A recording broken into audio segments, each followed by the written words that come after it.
Je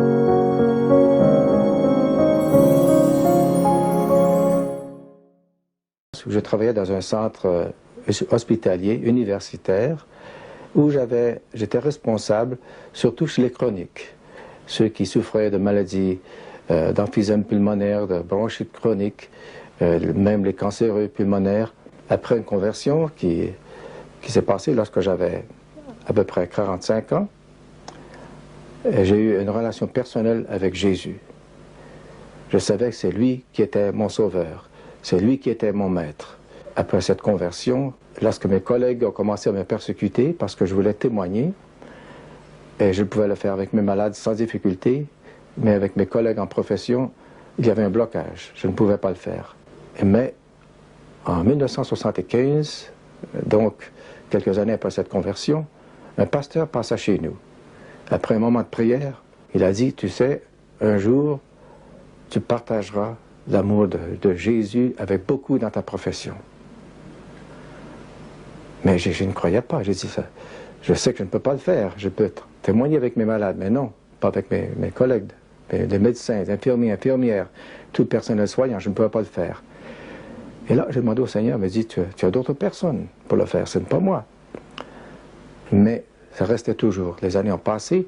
Et donc, en 1978, après une année sabbatique, nous avons pris un temps de vacances à ce moment-là, et lorsque j'étais prêt à revenir à mon travail, en mars 1979, après être très bien reposé, je n'avais jamais été malade durant toute ma carrière médicale, pendant 27 ans à ce moment-là.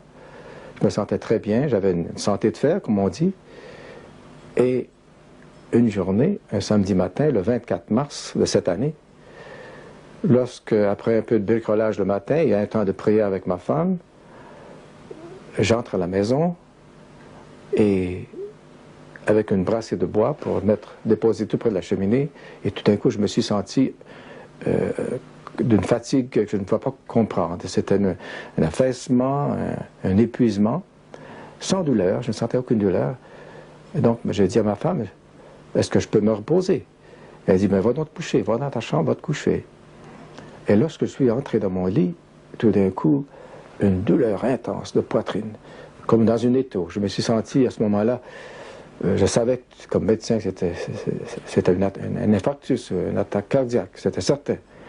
Et donc j'ai crié à ma femme, j'ai dit, viens, il faut prier, je crois que je fais un infarctus. Et nous sommes allés ensemble, nous sommes mis à genoux à ce moment-là, malgré la douleur qui était intense.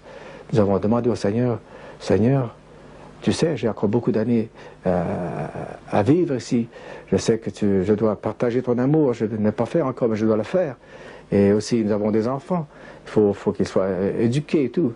Donc ma femme était aussi de prier pendant quelques minutes ensemble. Nous avons vraiment plaidé devant le Seigneur pour qu'il vienne à notre aide à ce moment-là. Nous avons crié vers le Seigneur, c'est ce qu'on doit faire. Et là, tout d'un coup, une paix qui est devenue dans notre chambre. Cette paix qui disait, bien, tout est en bon ordre, je contrôle tout. Oui, c'est très soudainement que cela s'est arrivé, le samedi après-midi. Gérard soudainement me dit qu'il ne se sentait pas bien et je lui dis de se coucher. Tous les deux, nous prions pour voir qu'est-ce qui se passe parce qu'il avait très, très mal au cœur. Et dans ma tête, j'ai pensé c'est peut-être une crise cardiaque. Nous sommes allés après cela à l'hôpital. Et tout le long du chemin, il parlait à Jésus, lui demandant d'être avec lui. Et là, dans la salle d'urgence, j'étais près de lui, je priais très en moi-même pour ne pas distraire. Et soudainement, le médecin me dit, voilà, il faut quitter la chambre. J'ai vu que Gérard avait fermé les yeux et je soupçonnais le pire. Quelques minutes après, le médecin m'a montré mon électrocardiogramme, qui était un tracé à ce moment-là. Il m'a dit, oui, tu fais un infarctus, c'est grave, c'est sérieux. Ta coronaire inférieure est totalement bloquée. Et donc, il faut commencer à te réanimer peut-être, on ne sait pas. À ce moment-là, je me sentais les mains moites et ma tension artérielle baissait et je savais que j'étais tout près de la mort. Et à ce moment-là, tout d'un coup, j'ai senti mon âme, mon esprit sortir de mon corps. Et je suis arrivé dans un autre domaine qui était phénoménal. Un domaine de l'esprit, le paradis, je ne sais pas où est-ce que c'était. Mais c'était un endroit immense, de toute beauté, d'une blancheur éclatante. Et là, j'étais parmi les saints, une multitude de saints, comme si j'avais des yeux autour de ma tête et je voyais dans un cercle de 360 degrés. Et là, tous ces gens-là, toutes ces personnes, même celles du passé, que j'ai reconnues, et eux m'accueillaient. Et dans une seule pensée, une pensée unique, ils m'accueillaient dans ce royaume, disant, « Oh, tu es un des nôtres, comme nous sommes heureux de te voir. » Et là, à ce moment-là, je dis, « Seigneur, je veux demeurer ici, c'est très bien ici, nous sommes très bien. » Et lorsqu'on a eu cette communion, je dirais, de pensée, et aussi, j'ai senti aussi que j'étais dans l'éternité, que le temps s'était arrêté à ce moment-là. Et un rayon immense, un rayon de lumière, je ne sais pas ce que c'était, est descendu vers moi. Et dans cette lumière est apparu Jésus crucifié, Jésus sur la croix. Avant de mourir, avant qu'il donne son dernier soupir. Et là, j'ai vu Jésus qui, dans son agonie, le visage tout couvert de sang. Et puis, j'ai pu reconnaître ce qu'il avait l'air. Mais ce n'était pas ça l'importance. Ce qui était important, c'était qu'il a regardé levé les yeux vers le ciel, et ensuite il a baissé vers moi, et j'ai reconnu cet amour. Qu'il était pour mourir pour moi, qu'il s'est donné pour moi, et pour tout le monde, toute personne sur la terre. Cet amour, c'est pour tout le monde. Et aussi, c'est parce qu'il avait obéi son Père. Il est mort en obéissant à son Père. Et à ce moment-là, tout d'un coup, il a ouvert comme s'il avait ouvert la bouche. Et j'ai vu qu'il voulait me dire quelque chose. Et il a dit, « Gérard, la paix soit avec toi. Tu es guéri. Tu n'auras plus d'angoisse. Tu n'auras plus d'anxiété. Tu n'auras plus de culpabilité. Tu n'auras plus de douleur. Dans une semaine, tu seras chez toi. » Et je sais que tout de suite, j'ai dit, « Non, Seigneur, Seigneur, je veux demeurer avec toi. Je veux demeurer avec toi. Je vis très bien ici. » Il m'a dit, « Je veux que tu ailles partager mon amour que tu viens de connaître. Partage-le avec ta famille, tes amis, ta communauté, avec tous ceux avec qui je te mettrai en contact. » Alors j'ai dit, « Seigneur, non, je veux rester ici. Je suis bien avec toi ici, Seigneur. »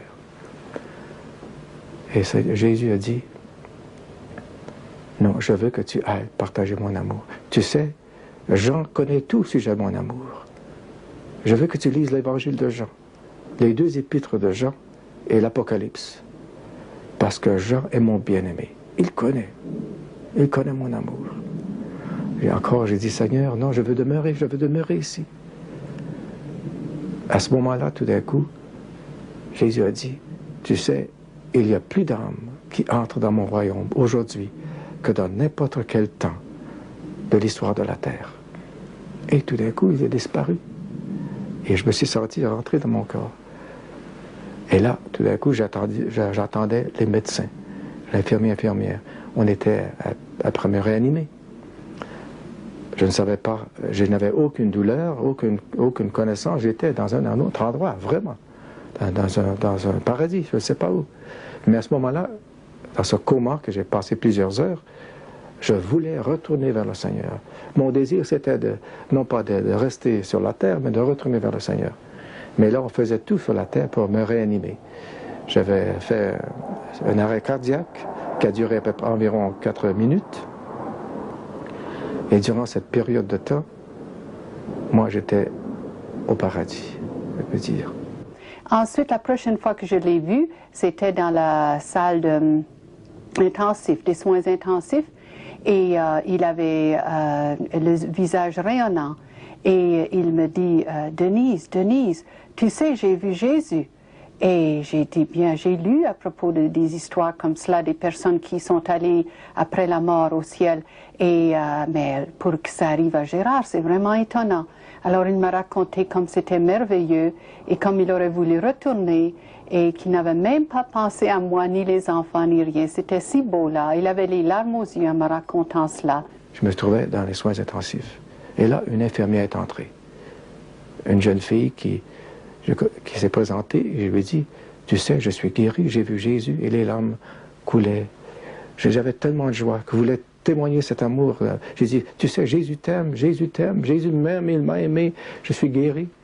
Et elle écoutait. Elle ne pouvait pas en finir, elle était là, elle ne voulait pas partir. Et tout d'un coup, une autre infirmière est entrée. Et cette jeune fille-là, après que je lui ai témoigné la même chose, elle a pris la fuite. Je ne savais pas qu'elle n'était pas chrétienne. Donc elle est allée dire à ses compagnes, elle se moquait de moi, elle dit, je ne sais pas ce qui se passe avec ce médecin, mais il a eu quelque chose qui s'est passé au cerveau. Mais le lendemain matin, 12 heures après, le médecin qui m'avait traité, le cardiologue, est entré. Il a dit, docteur, tu sais, tu es très très malade, ton cœur est fini. Si tu as une autre crise semblable, on ne ferait plus rien. Je viens justement de dire à ta femme que c'est très très très mauvais. On a tout fait pour te réanimer, mais ton cœur est encore très très brisé. Et donc, à ce moment-là, lorsqu'il a pu arrêter de parler, je lui ai dit, tu sais, je suis guéri, j'ai vu Jésus, je suis guéri, il t'aime, il m'aime. Donc j'ai pu témoigner avec ce médecin pour la première fois de l'amour de Christ, sans avoir de crainte, sans avoir peur. Je l'ai fait, je le faisais parce que l'amour, c'est beaucoup plus puissant que la crainte de ne pas témoigner. Et ce médecin a dit, mais fais attention, docteur Landry, tu sais, ne parle pas de ces choses-là, parce que si tu as une autre crise, on ne fait plus rien.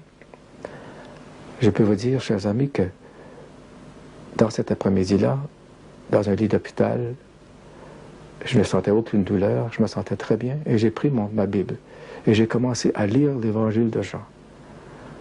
Et là, j'avais une joie infinie et des larmes qui me coulaient parce que j'ai vu comme Jean a connu cet amour.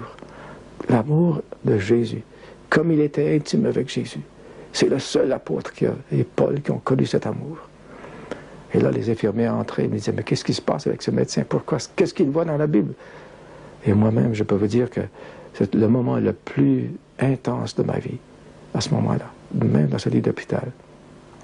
Et donc, peu après, le lendemain matin, le même cardiologue entre, et après avoir fait plusieurs examens, électrocardiogramme, radiographie pulmonaire et autres, il dit, mais je ne comprends pas la chose. Et j'ai dit, ton examen du cœur est normal, ton cœur est normal aujourd'hui, l'examen pulmonaire aussi est normal. Et j'ai dit, tu as un cas exceptionnel, je ne comprends pas. Mais je lui ai dit, tu sais, je suis guéri. J'ai vu Jésus, il m'a guéri. Et je peux vous dire que j'ai passé une semaine à l'hôpital, comme Jésus l'avait dit, sans être malade. Et je marchais dans les passages de l'hôpital comme une personne qui n'était pas malade. Et c'est la seule semaine que j'ai passée à l'hôpital comme malade. Et donc, je suis entré à l'hôpital, à la maison, je veux dire, dans une semaine, et après ça, mon travail, comme on l'avait déjà prédit. Et jusqu'à maintenant, je n'ai pas été malade une seule fois. Aucune douleur, je ne prends aucun médicament. Le Seigneur, ce qu'il fait, il le fait bien. Il a fait un miracle extraordinaire, je lui rends toute la gloire. C'est lui qui doit recevoir la gloire. C'est Jésus qui guérit.